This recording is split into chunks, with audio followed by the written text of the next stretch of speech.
Où s'installer? Les dirigeants de Disney hésitent entre Paris et Barcelone. À l'époque, la France est dirigée par le gouvernement Fabius. Confronté à un chômage galopant, il va tout faire pour convaincre Mickey de venir en France. Le gouvernement socialiste de l'époque ne fait qu'un seul calcul et tout est justifié au nom de ce calcul, c'est à quelques mois des législatives, il faut pouvoir annoncer que l'on va créer des emplois à travers l'idée que le loisir va devenir un petit peu la nouvelle mine d'or pour lutter contre le chômage. La France propose un site, Séchant, à côté de Marne-la-Vallée. Pour convaincre Disney de s'y installer, le gouvernement mobilise ses ténors. Édith Cresson négocie avec Mickey. En 3 mois, la bataille contre Barcelone est gagnée. Michael Eisner, le président de Disney, vient en personne à Paris signer la promesse que le parc s'installera bien à Marne-la-Vallée. Puis le début, la favorite des Américains, plus proche du nord de l'Europe, un réseau routier bien meilleur que celui de Barcelone. Elle était bien mieux placée pour attirer les riches touristes anglais, allemands et scandinaves convoités par Disney. Paris était la favorite et pourtant Disney a fait durer le suspense jusqu'au bout. Pourquoi? Il y a une partie de poker qui se déroule entre les négociateurs américains et les négociateurs français. Les Américains veulent faire monter chez leurs partenaires le désir d'être demandés. Et comme dans toutes les parties de poker, eh bien, il y a aussi du bluff. Et ça marche. C'est carrément l'Assemblée nationale qui se saisit du dossier.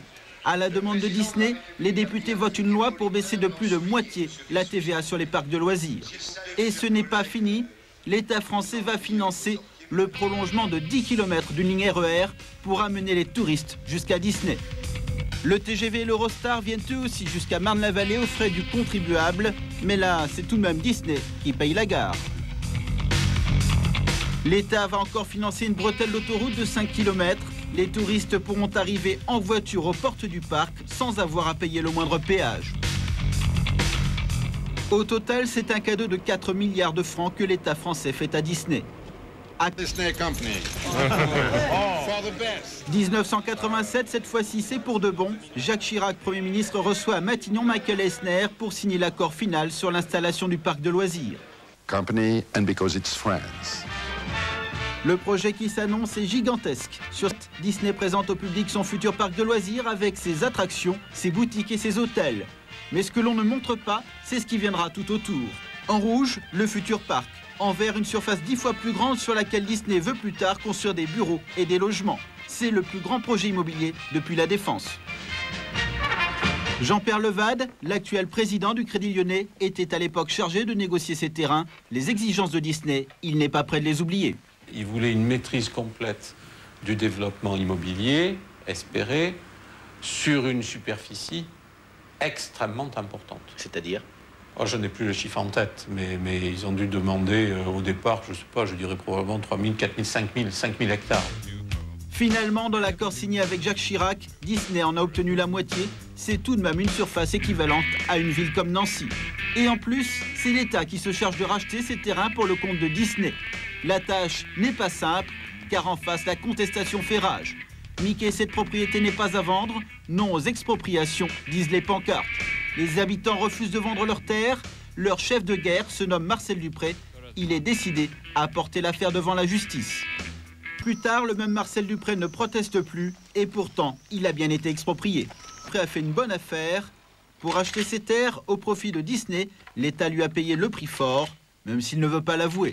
Formalité, il faut encore amadouer les maires des communes sur lesquelles Disney va s'implanter, car ils peuvent retarder les permis de construire. Alors pour détendre l'atmosphère, rien de tel qu'un petit voyage en Floride chez Mickey. Alors ça c'est quoi? Ceci, c'est la photo de la première visite que nous avons faite avec les maires du secteur à Orlando en 86. Et à Orlando, Mickey va leur en mettre plein la vue. Attractions, grands hôtels, restaurants. Pour séduire les maires, le géant Disney déroule le tapis rouge. Les derniers obstacles sont levés. 1988, les bulldozers peuvent entrer en action. Un gigantesque chantier qui va durer 4 ans et mobiliser 6 000 personnes. C'est le plus gros chantier d'Europe après le tunnel sous la Manche. 3 ans plus tard, Disney lance la plus grande campagne de recrutement que la France ait connue depuis des décennies. Mickey offre 12 000 emplois. Il y aura 10 fois plus de candidats. On en a un peu marre de la sous-culture américaine comme Dallas et comme tous les feuilletons pourris qu'on voit à la télé. Nous, on n'est pas contre la culture américaine en général, on est pour la bonne culture et celle-là, on pense que celle-là, elle n'est pas acceptable. Alors que l'ouverture du parc approche, les Français sont de plus en plus divisés, une ambiguïté que l'on retrouve jusqu'au sommet de l'État. Ça va apporter en tout cas... François Mitterrand lui-même défend Disney, mais du bout des lèvres. Ça va faciliter la multiplication des emplois toujours dans cette même région. Ça, c'est bien. Quant au mode culturel, moi, je respecte les expressions d'origine étrangère. Disons que c'est pas exactement... Comment est-ce que vous disiez à propos de... C'est pas exactement ma tasse de thé, quoi. Mais rien n'arrête Mickey. Au moment même où le président s'exprime, le parc ouvre ses portes. Je déclare Euro Disneyland officiellement ouvert. Inauguration en grande pompe, mais la fête sera de courte durée.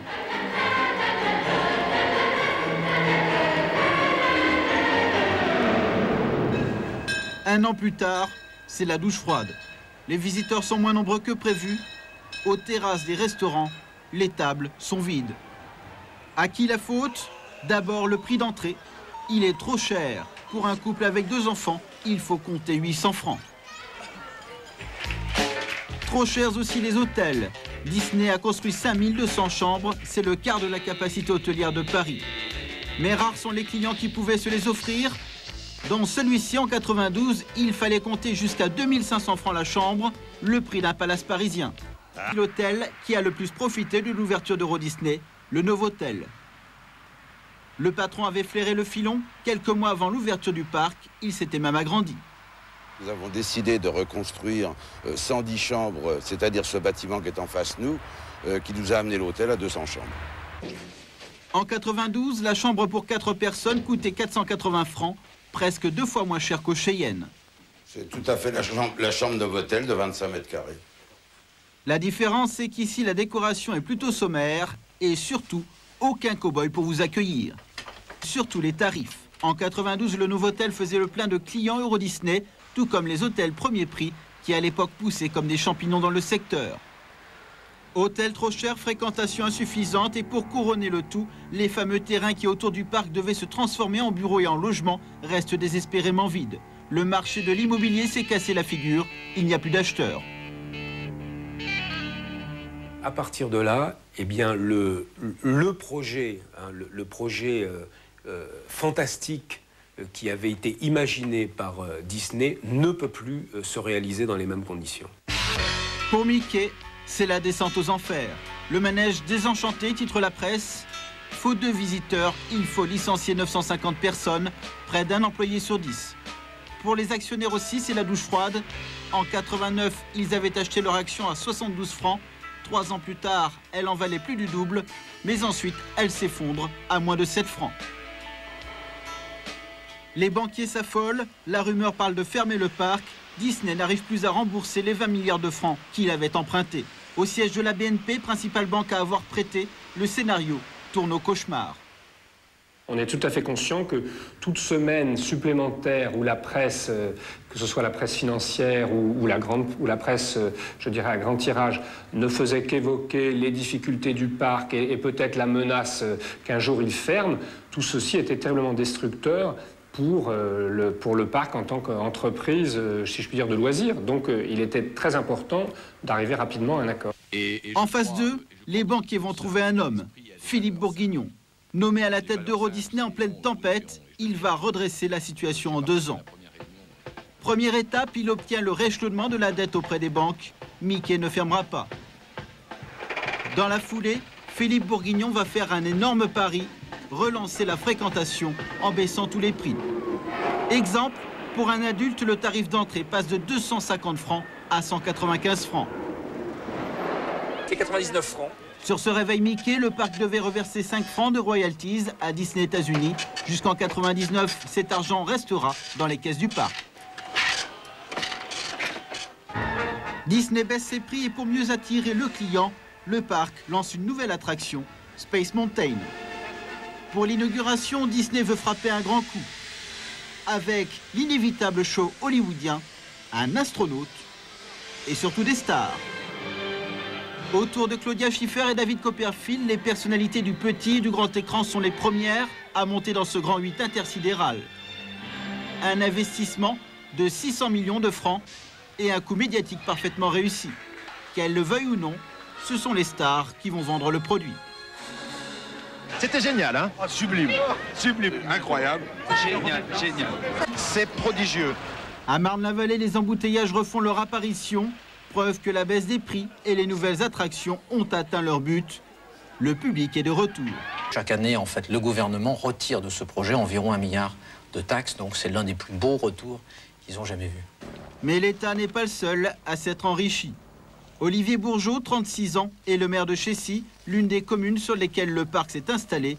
Pour lui, Disney fait partie du paysage. On voit le rocher qui émerge, ça c'est la montagne je ne sais quoi, enfin les cow-boys. Le château bien sûr qui a été déguisé en château fou là, à l'occasion du 5e anniversaire. À côté on voit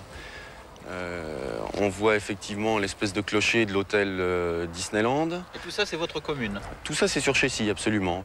Chessy, 1500 habitants. Du jour au lendemain, ce petit village est devenu l'une des communes les plus riches de France par habitant grâce aux impôts locaux versés par Disney. Alors ici, on ne se refuse rien. Une école ultra moderne, mais aussi un complexe sportif flambant neuf. Cours de tennis, salle de musculation et même une école de danse. Dans les rues, un lampadaire tous les 15 mètres et tous les câbles ont été enterrés. Ce n'est pas comme à Chalifert, la commune voisine. Ici, Disney ne paye pas d'impôts et ça se voit, rien qu'en levant les yeux. Les habitants de Chessy plaignent volontiers leurs pauvres voisins. Chalifert n'a pas de... Oui, c'est évident. Ils ne peuvent pas investir 20 millions, parce que c'est 20 millions. 20 millions tous les ans, on les compte en 5 ans, 100 millions. C'est vrai qu'on investit à peu près 20 millions par an, oui. Ouais. Mais il n'y a pas que des avantages à vivre à côté du parc. Mickey est un voisin bruyant. Dans la mairie de Chessy, même Marianne est équipée d'un casque anti-bruit. L'explication, la voilà. Des feux d'artifice. Au début, Disney en faisait 2 par semaine, alors les habitants de la petite commune ont porté plainte. C'est vrai qu'à force de maintenir la pression, on arrive à faire diminuer le nombre de tirs et surtout à délocaliser le pas de tir. Et puis Disney s'engage maintenant, essaye de faire des efforts pour trouver des feux d'artifice qui soient moins sonores. Si le maire de Chessy n'aime pas le bruit, chez Disney on n'aime pas les mauvaises odeurs. Et il y a même certaines cultures que Mickey aimerait bien voir disparaître. Là sur la gauche, on voit les champs de colza. C'est une culture déconseillée par Disney parce que c'est une culture qui sent mauvais lorsqu'elle est en fleurs. Donc ça pouvait éventuellement gêner. Entre la mairie et Disney, les relations ne sont pas toujours faciles. Aujourd'hui, Olivier Bourgeot a rendez-vous avec d'autres élus du secteur. Disney veut construire dès l'an prochain des logements et un énorme centre commercial sur leur commune. Bref, une véritable ville. Les maires ne sont pas contents. Ils estiment qu'on ne les a pas suffisamment consultés. Aujourd'hui, le métier de Disney, c'est pas de vendre du loisir, c'est de proposer un cadre de vie. Ils ont déjà la partie ludique, avec le parc, le festival, ainsi de suite. Et maintenant, ils proposent la journée complète, en fait, mais où on pourra habiter, vivre, tout sur place. Et il n'est pas du tout évident qu'on souhaite effectivement adhérer à leur concept. Une ville, Disney en possède déjà une aux États-Unis. Son nom, Celebration. À 2 pas du parc Disney World en Floride, une zone pavillonnaire entièrement conçue par les architectes de Disney. Mais ce modèle peut-il être importé en France?